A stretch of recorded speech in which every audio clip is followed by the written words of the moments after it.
كان يا مكان، كان الله كبير في كل مكان. كان الحبق والسوسان في حجر النبي العدنان، عليه أبهى الصلاة وأزكى السلام. كان حتى كان في واحد الزمان واحد الراجل كبير في العمر، عنده جوج عيالات، وحدة طيبة وحنينة وزوينة بزاف، والتانية خايبة وقبيحة وقلبها عامر شر وحقد. دازت الأيام وحملوا العيالات بجوج في نفس الوقت. الزوجة الطيبة ولدت بنية زوينة حتى هي، زادت على أمها جمال ونور، والزوجة الخايبة ولدت بنية بحالها في الشكل والطبع. ومن ذاك النهار الحسد شاعل في قلب الزوجة الخايبة، غيرة وحقد وحسد على ضرتها وبنتها. في واحد النهار مشاو العيالات بجوج وبناتهم للواد باش يغسلوا الصوف، بقاو حتى غربات الشمس، ومن بعد فطنوا باللي الحمار اللي كانوا هازين عليه الصوف تسرق وما بقى غير اللجام.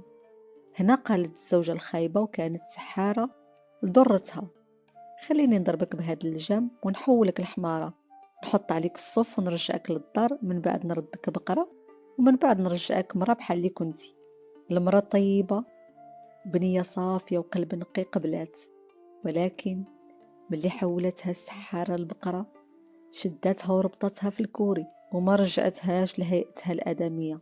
آيات مسكينة تخور وتخور، كتحاول تذكرها بالوعد ديالها ولكن ما سمعتهاش.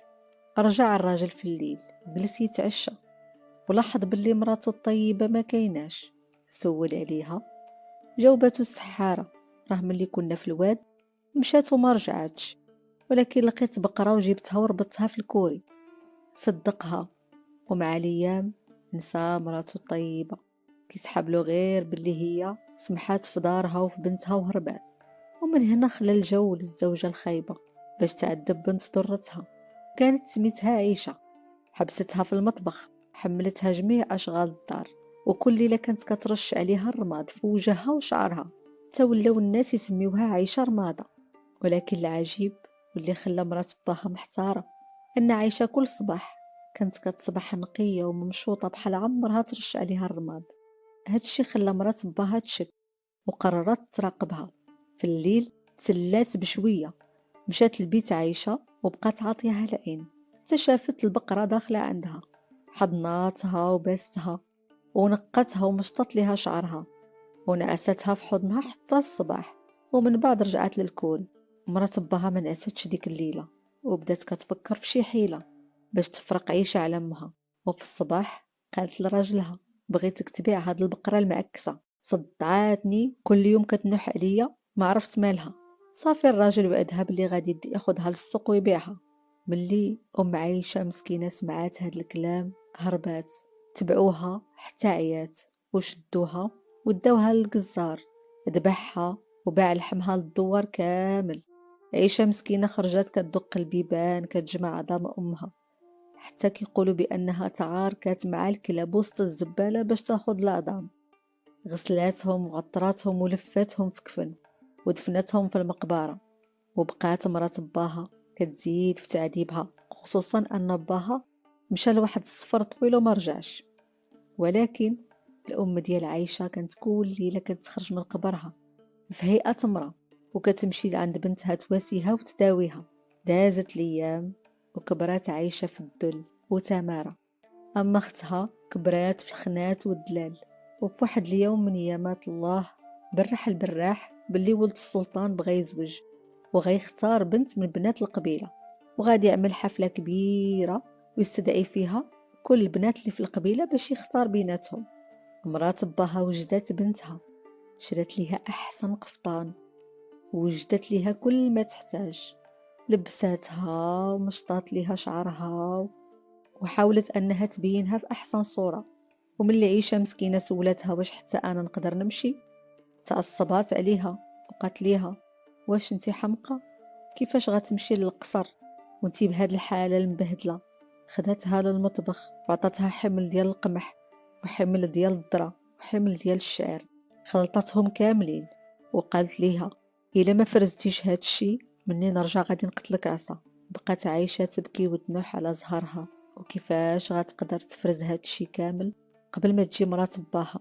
ولكن فجأة بانت الأم ديالها وفرمشت عين فرزات جميع الحبوب من بعضها وخلات كل حاجة في بلاصتها.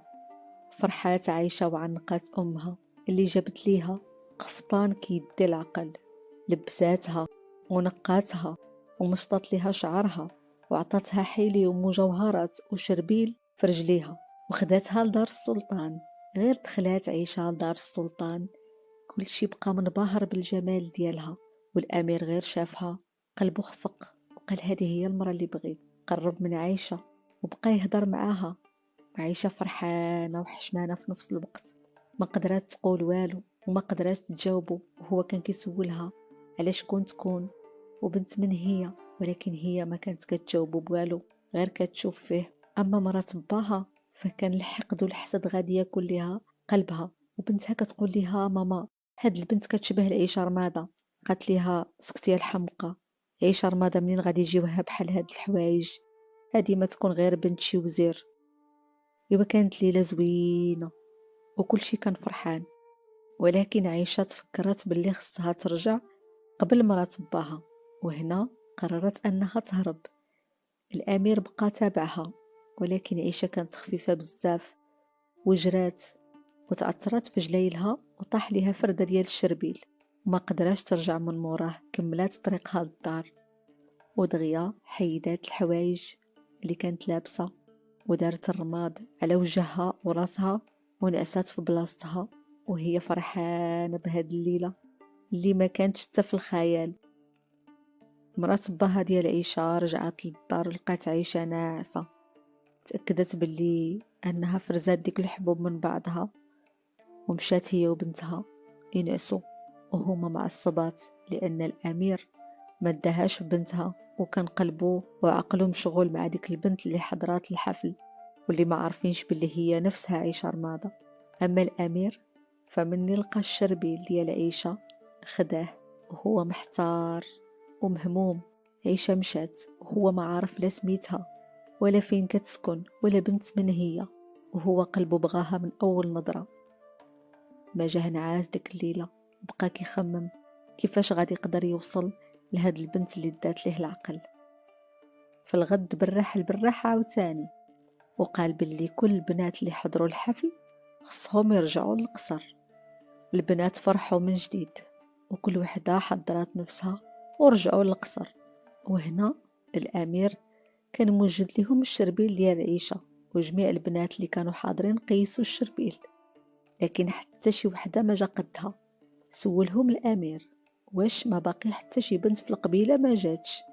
قالوا ليها ودي راه بقى واحد البنت اسمها عيشة رمادة، ولكن هاد البنت راه ماشي من مقام السلطان. تعصب بزاف وقال لهم غادي تجيبوها لي دابا. فعلا مشاو للدار ديال عيشة، دقوا عليها وفتحت ليهم، قالوا ليها راه السلطان قال لك غادي تجي دابا للقصر. عيشة تخلطات عليها المشاعر ديالها وقلبها بقى كيضرب وخافت بزاف. قالوا لها وجدي راسك راه غادي ناخدوك للأمير. دخلت للدار وهي مخلوعة، ولكن فجأة جات الأم ديالها وكيف ديما نشطات ليها ونقاتها ولبست لها أحسن ما كاين، وخرجات عيشة عند الحراس اللي بقاو منبهرين واش هذه هي نفسها ديك البنت. قالوا لها واش انت هي عيشة رمادة؟ قالت لهم هي أنا.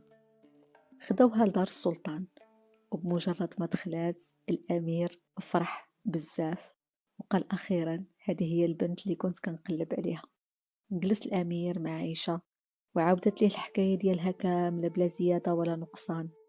أما مرات باها فكان الحقد كياكل ليها في قلبها، وكجزاء ليها قرر الأمير أنه يطردها هي وبنتها من القبيلة. والأمير زوج بعيشة وعاشوا في تبات ونبات فرحانين وهانين. وأنا خبرتي مشات الواد وبقيت معاكم يا الجواد.